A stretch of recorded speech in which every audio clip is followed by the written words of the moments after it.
A origem da doutrina do inferno, como a imagem do diabo foi construída e por que a verdade nunca teve medo do conhecimento. Quando falamos sobre o inferno, muitas pessoas imaginam imediatamente um lugar de fogo eterno, demônios, tormentos sem fim e almas sendo castigadas para sempre. Mas uma pergunta importante precisa ser feita. Essa imagem surgiu diretamente das páginas da Bíblia ou foi sendo construída ao longo da história?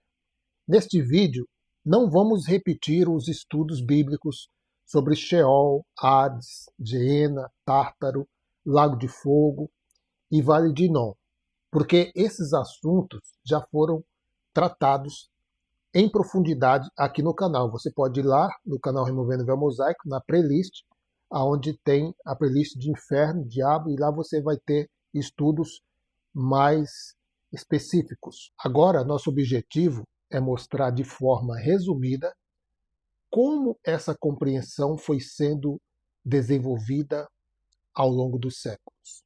No período entre o Antigo e o Novo Testamento, conhecido como Judaísmo do Segundo Templo, começaram a surgir diferentes correntes de pensamento entre os judeus. Livros da literatura judaica desse período, especialmente os escritos apocalípticos, passaram a utilizar imagens mais elaboradas sobre recompensa e juízo. Essas ideias prepararam o cenário religioso encontrado nos dias de Jesus. Embora ainda existissem diferenças entre grupos como fariseus, saduceus e essênios. E com isso veio a influência da filosofia grega. Com a expansão do mundo grego, após Alexandre o Grande, a filosofia passou a exercer forte influência sobre diversas culturas. Entre os filósofos, Platão defendia que a alma era naturalmente imortal e que existia separada do corpo. Essa compreensão filosófica era diferente da forma como o pensamento hebraico normalmente descrevia a vida e a morte. Com o passar do tempo, essas ideias começaram a dialogar com alguns pensadores cristãos. Nos primeiros séculos do cristianismo, diversos escritores procuraram explicar a fé cristã utilizando conceitos conhecidos no mundo greco-romano. Alguns permaneceram mais próximo do pensamento bíblico judaico. Outros utilizaram categorias filosóficas comuns em sua época. Pouco a pouco, a compreensão sobre o destino final das pessoas passou a receber influência não apenas da leitura das escrituras, mas também do ambiente cultural em que esses autores viviam. No século IV e início do século V, Agostinho exerceu enorme influência sobre a teologia ocidental.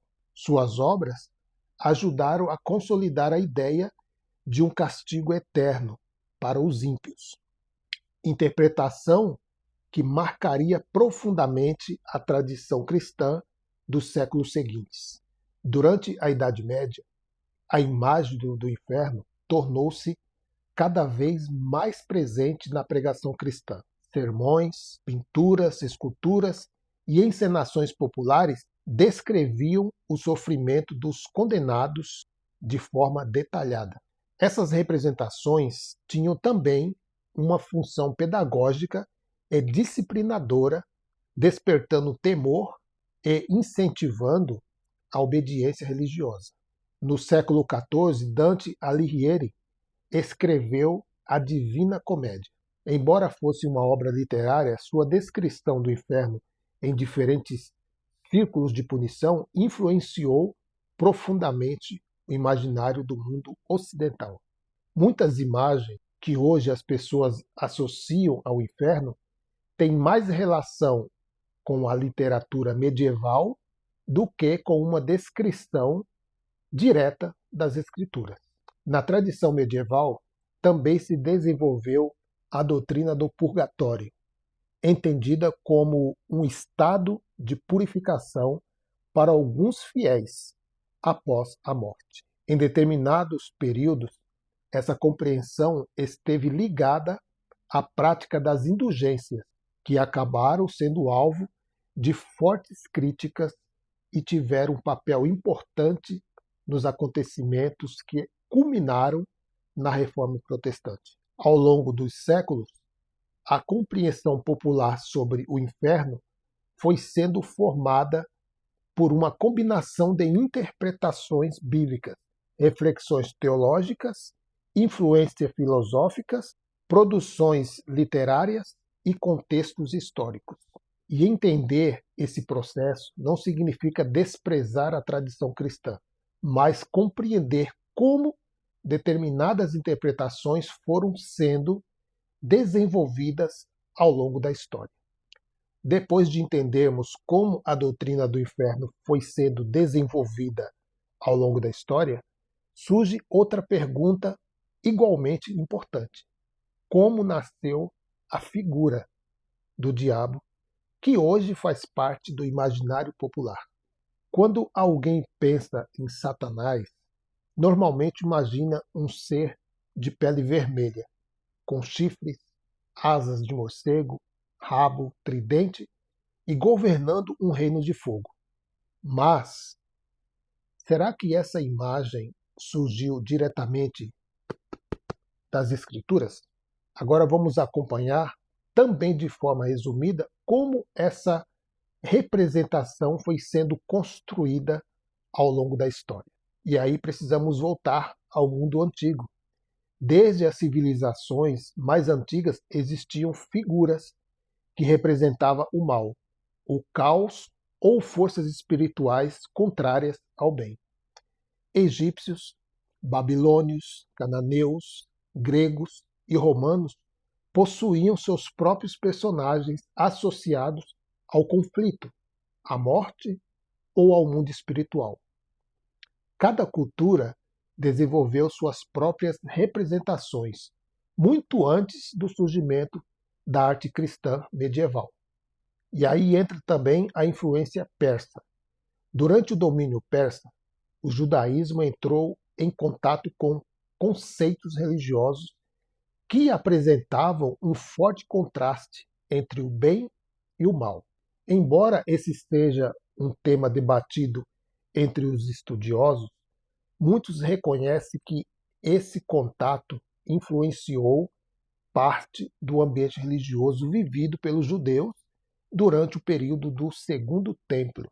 Isso não significa que a Bíblia tenha simplesmente copiado essas ideias, mas que elas faziam parte do contexto cultural daquela época.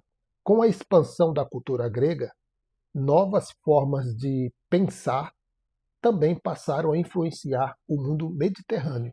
Além da filosofia, a literatura, o teatro e outras manifestações culturais ajudaram a moldar a maneira como muitas pessoas imaginavam o mundo espiritual. Na Idade Média, a arte tornou-se um dos principais instrumentos de ensino. Como grande parte da população era analfabeta, pinturas, esculturas, vitrais e encenações transmitiam ensinamentos religiosos por meio de imagens. Foi nesse período que se popularizaram representações do diabo, com aparência monstruosa, simbolizando o pecado, o medo e a condenação. No século XVIII, John Milton publicou Paraíso Perdido, obra que dramatizou a queda de Satanás e a transformou em um dos personagens mais conhecidos da literatura mundial. Muitas imagens populares sobre a rebelião de Satanás foram amplamente difundidas por essa obra literária. E nos séculos seguintes, pintores, escritores, ilustradores, o teatro e, mais recentemente, o cinema e a televisão continuaram reforçando essa imagem. Filmes, desenhos, histórias em quadrinhos e diversas produções culturais consolidaram no imaginário popular um personagem facilmente reconhecido em todo o mundo. E assim foi sendo construída, ao longo dos séculos, a imagem moderna do diabo. Então, compreender esse processo histórico nos ajuda a distinguir entre as representações culturais desenvolvidas ao longo do tempo e a linguagem utilizada pelos autores bíblicos. Chegamos ao final dessa série. Ao longo dessa jornada, caminhamos pelas Escrituras, pela história, pela filosofia, pelos primeiros séculos do cristianismo, pelos concílios e pelas tradições que marcaram o pensamento cristão. E em nenhum momento o nosso objetivo foi atacar pessoas ou ridicularizar denominações ou dizer que somos donos da verdade. Nosso propósito sempre foi incentivar algo que a própria Bíblia nos ensina: examinar. Descobrimos que muitas ideias populares sobre o inferno e sobre o diabo foram sendo moldados ao longo dos séculos por influência histórica, filosófica, culturais e artística. Isso não significa desprezar a história da igreja, mas compreender que existe uma diferença entre o texto bíblico e a forma como ele foi interpretado em diferentes épocas. A história, como disse, não enfraquece as escrituras. Muito pelo contrário, ela nos ajuda a entender o mundo em que elas foram escritas. A arqueologia não enfraquece as escrituras, ela frequentemente ilumina o contexto em que os acontecimentos ocorreram. O estudo da língua, da cultura e dos costumes não enfraquece as escrituras. Ele nos aproxima da intenção original dos autores. Por isso, o conhecimento nunca foi inimigo da verdade. Quem teme perguntas geralmente teme que suas conclusões não resistam ao exame, mas a verdade não precisa ser protegida da investigação honesta. Ela suporta ser analisada, comparada e estudada. E foi exatamente essa a proposta desta série: mostrar que a fé e o conhecimento não são adversários. Quando caminham juntos, tornam nossa compreensão mais profunda e mais responsável. Se esta série despertou em você o desejo de pesquisar mais, de ler as escrituras com atenção ao contexto e de examinar as fontes históricas, então ela cumpriu o seu propósito. Outra coisa, não aceite uma ideia apenas porque alguém disse. Também não a rejeite, apenas porque desafia aquilo que você sempre ouviu. Examine, pesquise, compare as fontes e permita que a verdade fale mais alto do que as tradições. Porque, no fim das contas, a verdade nunca teve medo do conhecimento. Amém, meus queridos? Se você gostou desse estudo, compartilhe esse estudo com outras pessoas que também desejam compreender melhor as Escrituras dentro do seu contexto histórico. Aqui no canal Removendo o Véu Mosaico, continuaremos estudando a Bíblia, a história e respondendo às perguntas que vocês deixam nos comentários. Até o próximo estudo, meus queridos. Que o Eterno nos conceda sabedoria, graça e paz.